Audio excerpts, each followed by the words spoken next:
Сәлем достар, қалайсыңдар? Бүгін томпақ қыздар туралы айтайық, бір қыздар туралы айтайық та. Үйтшенем, томпиып көз мөлдіреп қарап отыр ғой. Любой ортада класс группаның арасында бір томпақ қыз болады. Сол сабаққа келмей қалса, орны ойсырап көрініп тұрады ғой. Үңгірі болып, жар болып. Айдана қайда?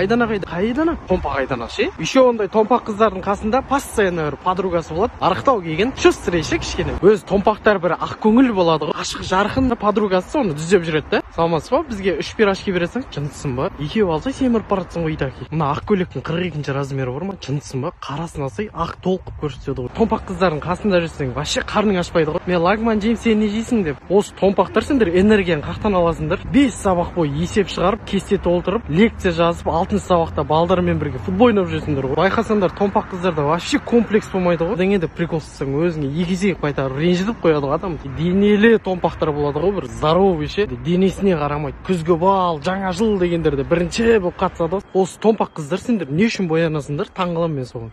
Сендер итаки табиғи сүйкімдісіңдер ғой, беттерін томпиып, кішкене контурсызып алайын, кішкене бетімді арқып көрсет. Сендер боянған кезде бір 2-3 баласы бар әйелге ұқсап қаласыңдар, сол үшін боянбаңдар. Сендер итак сүйкімдісіңдер. Негізі ондай томпақ қыздар Құдай бір берекелі қылып жаратқан ғой. Технология сабағында салат жасай ма? Бүкіл мектепке жететін салат жасайды ше. Сондықтан жігіттер андай кішкене томпақ қыздарды алыңдар. Құшақтасаң құшағың толады. Күйі жақсы, 5 айғыр мінгендей тақымың толып тұрады да.